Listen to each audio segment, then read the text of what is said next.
semuanya, selamat datang di pembahasan kita kali ini. Hari ini kita bakal membongkar sesuatu yang, bisa dibilang misteri paling mendasar dalam hidup kita, akal pikiran. Pernah nggak sih Anda lagi duduk santai, terus tiba-tiba kepikiran, gimana sih sebenarnya cara kerja pikiran kita ini? Oke, mari kita bedah sama-sama. Coba dijujur pada diri sendiri sebentar. Selama ini, waktu kita bikin keputusan sehari-hari, apakah kita itu benar-benar sedang berpikir? Atau jangan-jangan kita cuma sekedar bereaksi secara insting, persis layaknya hewan? Pertanyaannya emang kedengaran simpel banget, tapi percaya deh, jawabannya bisa mengubah total cara Anda melihat diri Anda sendiri. Ada satu pernyataan yang menurut saya sangat luar biasa berani. Bunyinya seperti ini. Manusia itu lebih utama daripada malaikat, dan keutamaan ini letaknya ada pada akalnya. Wow kan? Ini sebenarnya adalah premis utama dari sebuah teks berjudul Hakikat Berpikir, karya Taqiyuddin An-Nabhani, yang bakal jadi panduan eksplorasi kita hari ini. Teks ini benar-benar menempatkan akal manusia di posisi puncak, di atas semua ciptaan lain di alam semesta. Tapi pertanyaannya, apa sih sebenarnya akal itu? Nah, sekarang kita mulai bongkar-bongkar cara kerja akal kita. Tenang aja, kita nggak bakal pakai bahasa-bahasa filsafat yang bikin dahi berkerut. Seperti janji saya, kita akan terjemahkan konsep-konsep berat ini pakai bahasa sehari-hari yang pastinya sangat gampang dipahami oleh siapa saja. Pokoknya santai aja. Gini, coba bayangan ada seekor monyet, dia pakai tongkat buat memukul pisang di atas pohon supaya jatuh. Pertanyaannya, apakah monyet itu lagi berpikir? Menurut analisis dari sumber kita, jawabannya tidak. Itu murni insting bertahan hidup dan kemampuan mengingat pengalaman masa lalu aja. Beda banget sama manusia. Kita ini melakukan sesuatu yang levelnya jauh di atas itu. Kita mengevaluasi. Kita nggak cuma melihat kenyataan, tapi kita hubungkan kenyataan itu dengan informasi-informasi lain yang kita punya, baru deh kita bikin penilaian. Jadi, kalau cuma mengandalkan insting untuk bertahan hidup, itu belum bisa dibilang berpikir yang sesungguhnya. Nah, ini bagian yang paling menarik. Untuk bisa menghasilkan satu buah pemikiran aja, teks ini menjabarkan kalau kita butuh 4 komponen mutlak. Ini harga mati, nggak bisa ditawar. Pertama, harus ada fakta atau kenyataan fisiknya. Kedua, otak yang berfungsi normal. Ketiga, panca indera kita. Dan yang keempat, nah ini yang jadi penentu, adalah informasi sebelumnya atau bekal pengetahuan. Kalau satu aja dari 4 ini hilang, mustahil yang namanya pikiran itu bisa terbentuk. Biar lebih gampang membayangkannya, anggaplah ada seorang anak kecil. Otaknya sehat, matanya jeli, terus di depannya kita taruh 3 barang. Sebongkah emas, sekeping tembaga, dan sebuah batu biasa. Kira-kira si anak ini bisa nggak membedakan mana yang emas dan mana yang batu? Ya pasti nggak bisa kan? Kenapa? Karena dia belum punya komponen keempat tadi, yaitu informasi sebelumnya. Tanpa bekal info dasar ini, si anak cuma melihat barang-barang itu sebagai benda asing, tanpa paham maknanya sama sekali. Dari analogi barusan, kita akhirnya sampai ke definisi final soal apa itu berpikir, atau istilahnya tafkir. Jadi, berpikir itu pada dasarnya adalah proses mentransfer fakta yang ada di luar sana, lewat panca indera kita, masuk ke otak, dan ini yang terpenting, harus disertai dengan informasi sebelumnya untuk menafsirkan fakta tadi. Menariknya, sumber kita mencatat kalau dulu pemikir komunis itu mengira berpikir cuma sekedar pantulan realitas ke dalam otak, ibarat cermin. Tapi, sumber kita meluruskan, pantulan aja nggak cukup, harus ada informasi sebelumnya. Itu ibarat percikan api yang menyalakan mesin akal manusia. Itu yang bikin kita beda dari sekedar cermin pantulan.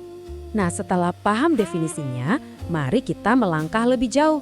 Kita masuk ke ranah gimana sih kita pakai akal ini buat mencari sebuah kebenaran. Di sini, kita bakal kenalan sama 2 metode besar, metode rasional dan metode ilmiah. Gini bedanya. Metode ilmiah itu cuma cocok buat benda-benda fisik yang bisa diukur atau diuji di laboratorium, kayak kimia atau fisika. Syarat utamanya, Anda harus membuang semua opini atau info awal demi dapat hasil eksperimen yang murni. Nah, kalau metode rasional, ini bisa dipakai buat hampir semua hal dalam hidup kita. Caranya, lewat penginderaan langsung yang digabungkan sama informasi sebelumnya. Sumber kita ngasih peringatan keras nih. Kalau Anda memaksakan pakai metode ilmiah buat menilai hal-hal non-fisik kayak filosofi hidup, aturan masyarakat, atau sejarah, wah, yang ada Anda malah bakal pusing dan tersesat. Terus Anda mungkin mikir, lah gimana kalau kita harus memikirkan sesuatu yang bentuknya nggak kelihatan? Nah, teks ini ngasih perumpamaan yang cerdas banget soal suara pesawat. Langkah pertama, kita kan nggak melihat pesawatnya nih, tapi telinga kita dengar suaranya. Artinya, kita merasakan efek dari benda itu. Langkah kedua, telinga mengirim sinyal itu ke otak.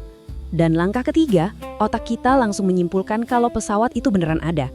Jadi secara akal, kita sangat bisa membuktikan keberadaan sesuatu yang nggak kasat mata, asalkan kita bisa merasakan efek nyatanya di dunia ini. Masuk akal kan? Oke, sekarang kita mulai naik kelas. Ternyata pola pikir manusia itu bisa berevolusi. Prosesnya nggak mandek di cara kerja mesin yang baru aja kita bahas tadi. Ada 3 tahapan, dari yang paling dasar sampai ke level kejeniusan kita yang paling tinggi. Dan ini menjelaskan banget realita di masyarakat kita. Di level paling bawah ada pemikiran dangkal. Ini tipe yang gampang banget percaya sama kesan pertama. Sayangnya, ini jebakan rutinitas banyak orang. Naik sedikit ke level 2 ada pemikiran mendalam. Ini biasanya wilayahnya para ahli dan spesialis. Mereka mencari banyak info dan mengamati sesuatu berulang-ulang. Tapi, percaya nggak, mikir mendalam aja belum cukup buat mengubah dunia. Kita harus sampai ke puncak, yaitu level ketiga, berpikir cemerlang atau tercerahkan. Pemikir cemerlang nggak cuma berhenti di bendanya aja, mereka mencari tahu konteksnya, sebab akibatnya, sampai tujuan akhirnya. Kalau digambarkan, pemikir cemerlang itu ibarat punya kacamata tembus pandang. Saat melihat suatu masalah, mereka nggak cuma fokus di permukaan. Mereka bisa melihat latar belakang sejarahnya, aturan-aturan apa yang bikin masalah itu muncul, dan yang terpenting, mereka tahu rancangan besarnya. Nah, orang-orang di level inilah yang nggak bakal gampang ditipu, dan mereka selalu bisa menemukan jalan keluar yang paling benar buat masyarakat. Kalau gitu, apa sih gunanya punya pemikiran cemerlang tadi? Tujuan tertingginya adalah untuk memecahkan apa yang disebut sebagai al-uqdah al-kubra, alias problem besar umat manusia. Inilah alasan utama kenapa Sang Pencipta memberikan kita akal yang sebegitu hebatnya. Problem besar ini intinya adalah teka-teki kehidupan. Dan mau nggak mau, setiap manusia harus bisa menjawab 3 pertanyaan pamungkas ini. Dari mana sih kita dan alam semesta ini berasal? Buat apa kita hidup di dunia ini? Terus kemana kita akan pergi setelah kematian? Penulisnya menegaskan banget, kita harus menyelesaikan masalah ini pakai kepastian akal yang mutlak. Karena apa? Karena cuma dengan menemukan jawaban yang benar untuk teka-teki inilah kita baru bisa merasakan yang namanya ketenangan jiwa yang benar-benar abadi. Nah, kalau fondasi besar tadi udah selesai dibangun, pemikiran cemerlang ini jangan disimpan sendiri, harus dikeluarkan. Ada satu ide yang ngena banget di sini.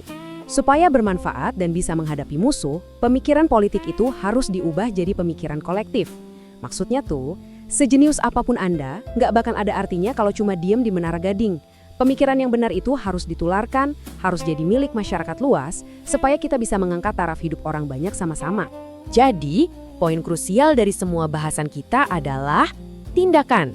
Ya, perbuatan nyata. Tindakan itu adalah buah yang sesungguhnya dari sebuah proses berpikir. Sumber ini terang-terangan bilang, pemikiran yang gak berujung pada perbuatan itu cuma omong kosong, cuma main-main filsafat yang buang-buang waktu. Berpikir yang sejati itu pasti bakal memaksa Anda dan orang-orang di sekitar Anda buat turun tangan dan melakukan sesuatu yang nyata. Dan akhirnya kita sampai di titik kesimpulan. Para pemikir cemerlang itu nggak pernah dilahirkan buat cuma duduk diam melihat keadaan. Anda semua yang menyimak ini udah dibekali kekuatan super bernama akal yang bahkan derajatnya mengalahkan malaikat. Hari ini kita udah membongkar habis gimana cara kerjanya. Sekarang pertanyaannya saya kembalikan ke Anda.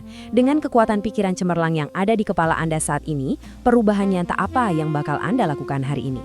Terima kasih udah mengikuti eksplorasi kita dari awal sampai akhir. Mari terus aplikasikan ilmu ini dan sampai jumpa di pembahasan luar biasa lainnya.